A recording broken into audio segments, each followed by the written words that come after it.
नमस्कार, मैं रुस्तम सिंह राणा और आप देख रहे हैं राणा न्यूज़ नेटवर्क। साथियों, आपसे बड़े दिनों बाद मुलाकात हो रही है और मैं क्षमा चाहता हूं आपसे कि इतने दिनों बाद ये वीडियो आ रही है। लेकिन आज की जो वीडियो है वो बेहद ही महत्वपूर्ण होने वाली है। खासकर जो हमारा समाज है, जो हमारी संस्थाएं हैं, उनसे रिलेटेड ये वीडियो है। और आज हमारे साथ जो मेहमान हैं उनका परिचय मैं कराना बेहद ज़रूरी समझता हूँ। हालाँकि आप में से कई लोग हैं जो उन्हें बेहद संजीदा से जानते हैं और बहुत ही महत्वपूर्ण योगदान रहा है। जो भी हमारा समाज एक शेप लिया है जो वर्तमान परिस्थिति में, उसमें आपका एक अतुलनीय योगदान रहा है। मेरे साथ रमेश राणा जी हैं और आप जो हैं राजनीति क्षेत्र में सक्रिय रहे हैं। आपने एमपी का चुनाव लड़ा है, आप 2 बार एमएलए प्रत्याशी भी रहे हैं और जो हमारी संस्थान है, जो हमारी मजबूत एक जड़ है राणा थारू परिषद, उसके गठन में आपकी एक महत्वपूर्ण भूमिका है। उन्हीं से हम चर्चा करेंगे। सर नमस्कार और आपका स्वागत है। सर, एक बार मैंने आपका परिचय करा दिया है, लेकिन जो आज की युवा पीढ़ी है वो भी आपको एक अच्छी तरह से जान पाए, तो एक संक्षिप्त में आप अपना परिचय दे दें। नमस्कार, मैं रमेश चंद्र राणा, ग्राम नौगमा ठगू और तहसील खटीमा का रहने वाला स्थायी निवासी हूँ। 1960 में मैंने जब हाई स्कूल किया, उसके बाद मेरा जो है मन नहीं लग रहा था कृषि में और मैं बाहर के सामाजिक कार्य करने के लिए मैं आतुर था और मैंने सोशल वर्कर में अपना काम किया। और मैंने जो है जब मैंने सोचा कि यहाँ कुछ कुरीतियाँ हैं, उन कुरीतियों को दूर करने के लिए मैंने जो है एक नौगमा ठगू विकास समिति का गठन किया। उस गठन से हमें बहुत लाभ हुआ। हमारे गुरु ने हमको उसका आशीर्वाद दिया और गांव के भी काफ़ी नौजवान साथी मेरे दोस्त थे वो सब जुड़े और हम लोगों ने जो है नौगमा ठगू विकास समिति का जगह जगह गांव जा कर के हमने उसका प्रचार और प्रसारण किया, जिससे कि हमको काफ़ी फायदा हुआ। संगठन इसको देख करके हमारे सारे जितने भी बाहर से आने वाले आगंतुक या हमारे जो पड़ोसी भाई थे, उनसे काफ़ी जो है सहयोग मिला।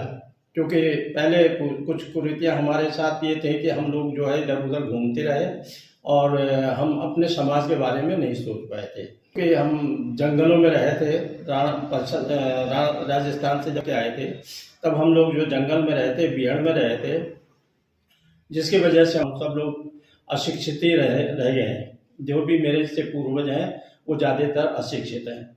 आज मैं युवाओं को देखता हूँ, क्योंकि ये सारे काम जो हमने सिर्फ परिषद से ही किए हैं।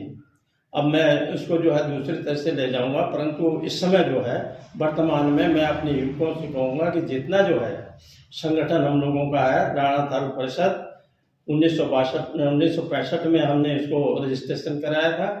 इसको आगे बढ़ाने के लिए आप सब लोग सक्रिय रहें।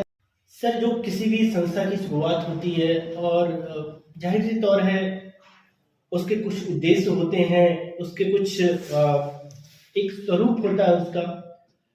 तो जो आपने राणा थारू परिषद का गठन किया उस समय, तो क्या उद्देश्य रहे थे इसके, और थोड़ा उस बारे में हमारे दर्शकों को बताइए, खासकर जो युवा है जो इस बारे में नहीं जानते कि भाई जो एक मूवमेंट था आपके द्वारा चलाया गया, आपके द्वारा एक तरह से उसे एक आकार दिया गया, उस आधार पर आप बताइए उसके क्या उद्देश्य रहे उस समय। देखिए, हम लोगों के उस समय न तो शिक्षा का कोई प्रसार प्रसारण था। आपके सितारगंज, खटीमा, मझोला, टनकपुर, ये इसके बीच में एक जूनियर हाई स्कूल खटीमा हुआ करता था, जिसमें जो हम सब पूरे आकर के पढ़ते थे। सितारगंज से भी आते थे और इधर सब लोग जो है इधर ही आकर के पढ़ते थे। शिक्षा और सड़क और आपका जो है स्वास्थ्य, इस 3 पर अपना जो है वो फोकस रखा, जिससे कि हम आगे कामयाब भी हुए हैं इसमें। सर, ये बताइए, जिस तरह से आपने ये जो यात्रा रही खासकर राणा थारू परिषद बनाने की, तो उस यात्रा में और भी आपके सहयोगी रहे होंगे, जाहिर सी बात है। उनका भी कुछ योगदान, आप उनका भी कुछ यहाँ पर नाम बताएं जो हमारे दर्शक हैं वो जान सके कि भाई इस मूवमेंट में कौन कौन आपके साथ थे और जो ये बना तो उनकी क्या भूमिका है। देखिए, जब हमने जो है उसका जो वो शुरू किया, उस समय हमारे साथ जुड़ने वालों में ओम प्रकाश राणा जो मेरे गुरु हैं, मेरे शिक्षक भी रहे हैं, और जोगी दास, बुद्धि सिंह, गोपी राम, उधर आपके सीतागंज साइड से जगन्नाथ प्रसाद, जोगी दास सिसोना, दास आपके जो बमनपुरी, दो आदमी उधर से आए थे, तीन, एक जगन्नाथ प्रसाद जी, बाकी और रामकिशन मतलब बहुत से आदमी हमारे जो बुजुर्ग जुड़े थे, जिसमें रामदास बिडौरा, जय सिंह बिडौरा, और हर एक प्रत्येक गांव से हमने उनसे जोड़ लिए थे। मुझे अब ध्यान नहीं आ रहा, बहुत दिन हो गए, क्योंकि वो बेचारे अब खत्म भी हो गए, उनके नाम भी है मुझे ध्यान नहीं है। तो उन सब लोगों का इतना अच्छा सहयोग रहा कि हम आगे बढ़ते गए। तो सर क्या जो ये राणा थारू परिषद, जैसा कि आप बता रहे हैं कि भाई हमारा जो एक उद्देश्य था वो मुख्य रूप से 3 उद्देश्य रहे थे कि भाई एक तो शिक्षा की व्यवस्था हमारे समाज में जो दयनीय स्थिति में थी उस समय वो सुधारी जाए, स्वास्थ्य की व्यवस्था जो है वो सुधारी जाए, और जो हमारे परिवहन खासकर सड़क की जो व्यवस्था है वो सुधारी जाए। उसके अलावा जब आप राजनीति क्षेत्र में ये कैसे मतलब मूवमेंट शिफ्ट किया आप लोगों ने कि भाई राजनीति क्षेत्र में भी हमारे समाज के लोग जुड़े। राजनीतिक क्षेत्र में ऐसा हुआ कि जब प्रताप भैया जी स्वास्थ्य मिनिस्टर थे, बरेली में आए। बरेली में आने के बाद में एक जगदीश कोहली नाम के एक हमारे छोटे भाई थे, उनके साथ उनका कोई काम होगा, उनको लेकर गए थे। तो उन्होंने कहा कि तुम बदाम सिंह जी को क्यों ले आए। तो इससे एक चुभन हुई, तकलीफ हुई इनको कि हमारे ही आदमी, हम लोग इनको वोट देते हैं और हमारे घर में इन्होंने जो है डेरा डाल करके अपना मतलब जीवन संभाला, अपना कर्म क्षेत्र बनाया। तो इन लोगों ने हमसे क्यों ऐसा कहा, बदाम सिंह को क्यों ले आए, तो उससे तकलीफ हुई। उस समय ओम प्रकाश जी को हमने जो है फिर इलेक्शन लगा दिया। अच्छा सर, अभी हम थोड़ा विषयांतर हो गए हैं, लेकिन फिर हम मौजूदा लौटते हैं अपना जो विषय है राणा थारू परिषद। जाहिर सी बात है, एक संगठन को चलाने के लिए, एक संस्था को चलाने के लिए धन, एक तरह से संख्या बल और भी कई सारी जरूरतें होती हैं।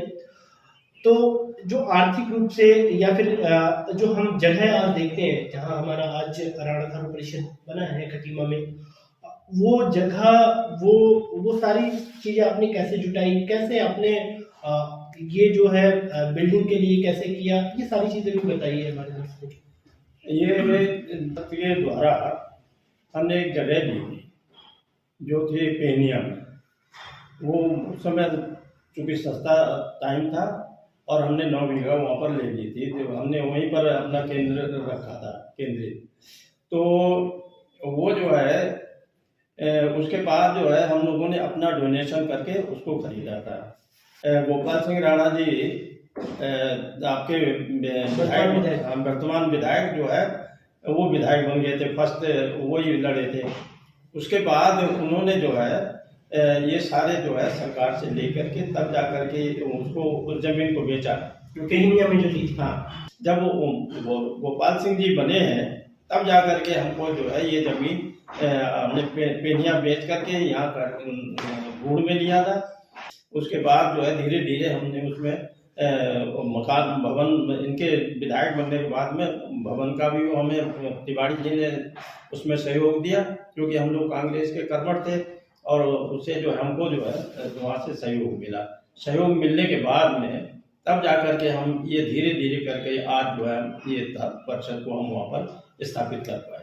अच्छा, ये जो आपका सिलसिला चला आ रहा है, तो जब आपने पहली कार्यकारिणी गठित की राणा थारू परिषद की, तो उन कार्यकारिणी में कौन कौन लोग थे?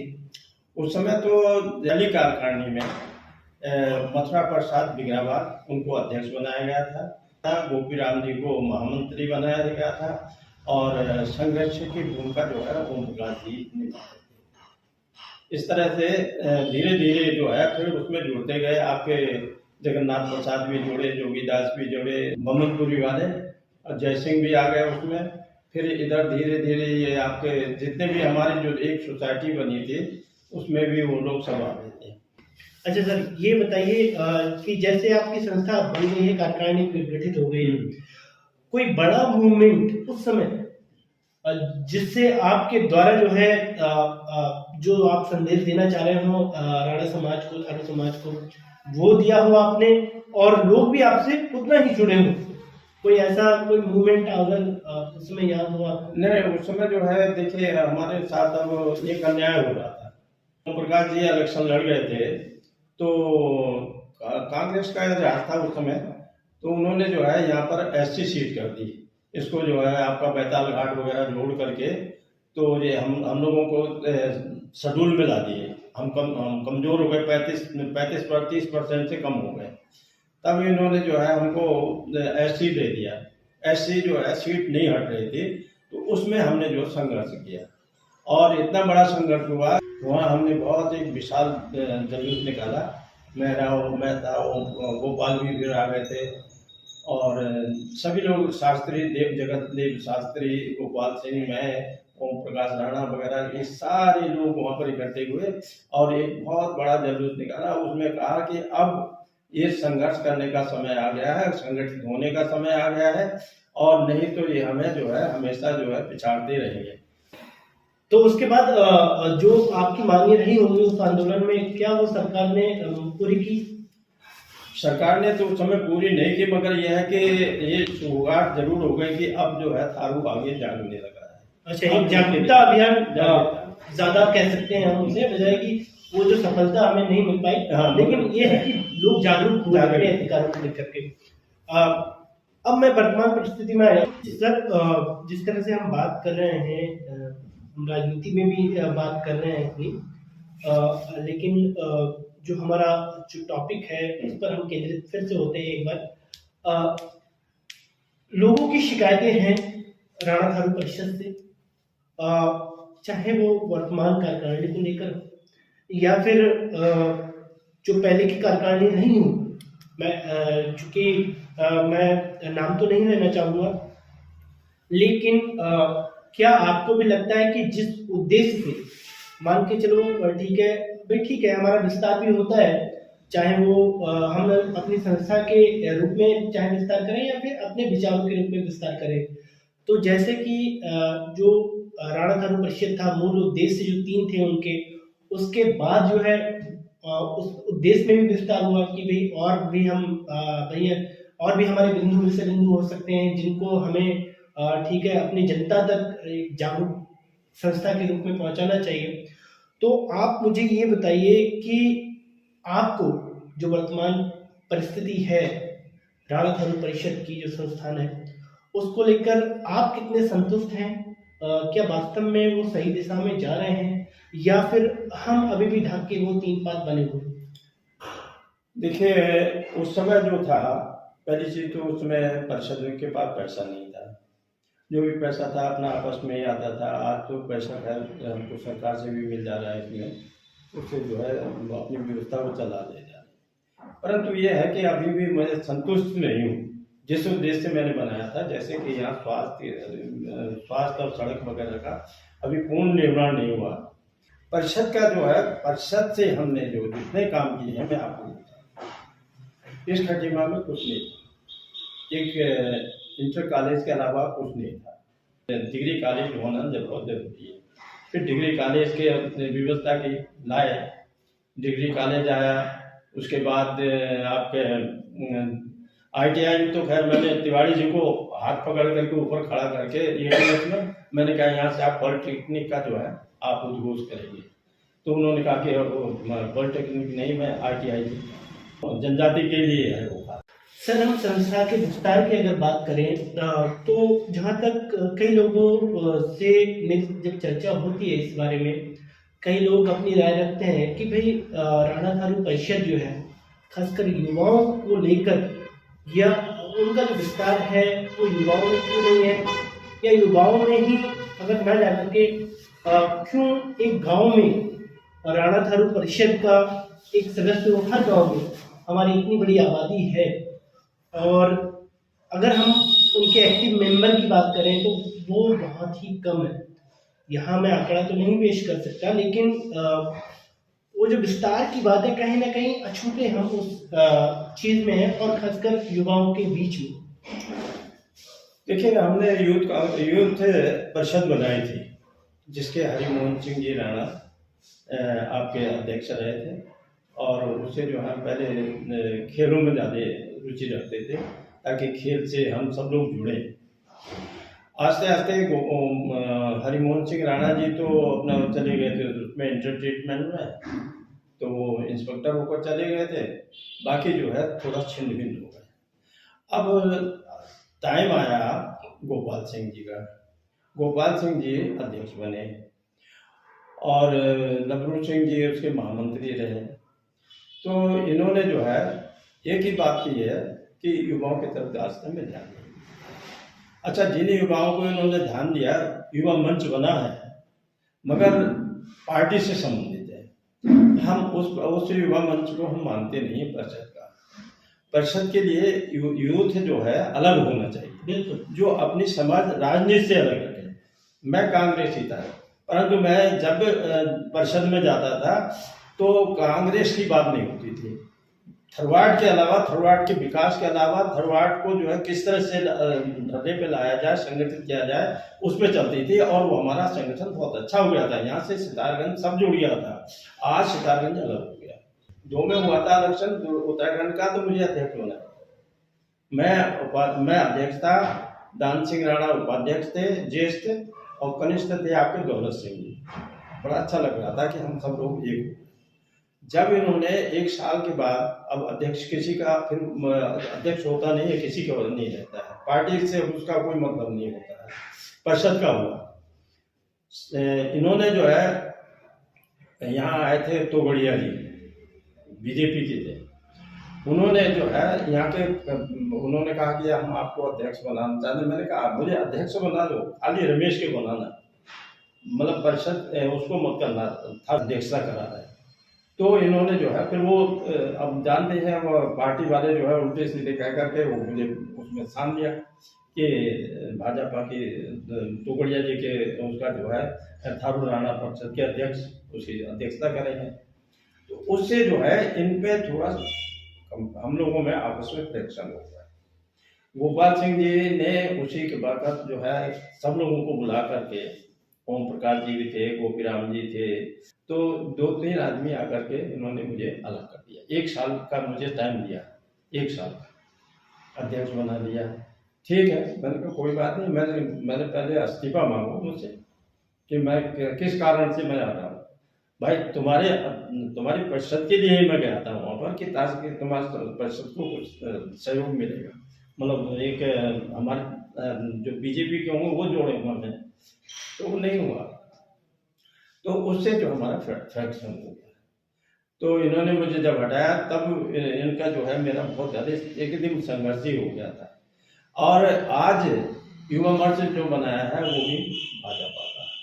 मैंने कहा भैया देखो, यहाँ पर आना है तो थारू परिषद के युवाओं को, थारू परिषद के युवा मोर्चा को अगर आप करते हो तो आप क्या फायदा आने। तो इसलिए जो है ना तो ये जोड़ पा रहे हैं, क्योंकि इनके अंदर वो है कि अहम है, मेरे अलावा कोई नहीं। अरे कौन नहीं है, कौन तुमसे ज़्यादा कोई अच्छा करने वाला होगा। और युवाओं से कहना, अगर थारू युवा निस्वार्थ होकर के परिवार समाज की थरवाड की सेवा करना चाहते हैं तो मेरे साथ आ जाए। मैं उनको जो है रास्ता बताऊंगा और वो अपना मंच संभाले। और मुझे तो खैर वो अब कोई ज़रूरत नहीं है, मेरी 82 की उम्र हो गई है। 82 साल के बाद हम क्या कर सकते हैं, हम उनके लिए करेंगे। अगर वो आएंगे तो मैं उनको हमेशा स्वागत करूंगा और उनको जो है एक अच्छे रास्ते बता करके उनको आज हमारे साथ क्या हो रहा, अन्याय हो रहा, इसके लिए अगर युवा आना चाहे मैं उनके साथ हूँ। क्योंकि हमें जो भी करना है, हमारा संगठन एक होगा तभी हम आगे बढ़ पाएंगे। हमारी बात का कंक्लूजन अगर निकाले हम तो क्या ये बेहतर नहीं होता कि जो राणा थारू परिषद जिस उद्देश्य से बनाई है, जागरूकता जो भी हमारे समाज में कमियां रही हैं वो जागरूकता की कमी से रही हैं।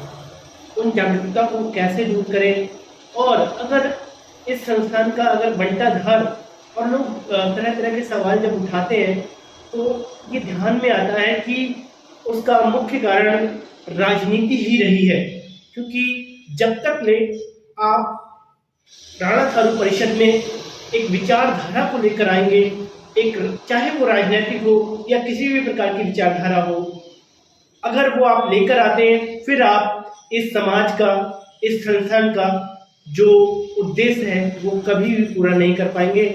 आपको अगर इस संस्थान को ठीक से बनाना है, ठीक से ये क्रियान्वयन कर पाए, ठीक से ये जिस उद्देश्य से बनी है, या फिर जिस उद्देश्य जो भी हमारे मन में रहता है कि भाई हमारी संस्थानें हैं, उन संस्थानों का सदुपयोग हो, तो अगर वो राजनीति से दूर रहती है तभी वो संभव हो पाएंगी चीजें, अन्यथा ऐसी ही दुर्गति होती रहेगी और लोग इस संस्थान का केवल और केवल अपने उपयोग, अपने फायदे का लिए ही प्रयोग करेंगे। ऐसी ही कामना के साथ इस वीडियो को हम अंत करते हैं। और सर, आपका मैं फिर से एक बार धन्यवाद करता हूं कि आपने अपना बहुमूल्य समय हमें, हमारी जो यूट्यूब परिवार है उसको दिया, और एक बार फिर से और अन्य विषयों से को लेकर भी हम सर के साथ जुड़े रहेंगे, और तरह तरह की जो विषय बिंदु हैं हमारे समाज के, उनसे भी हम वार्ता करते रहेंगे और आपके लिए लाते रहेंगे बढ़िया से बढ़िया वीडियो। धन्यवाद।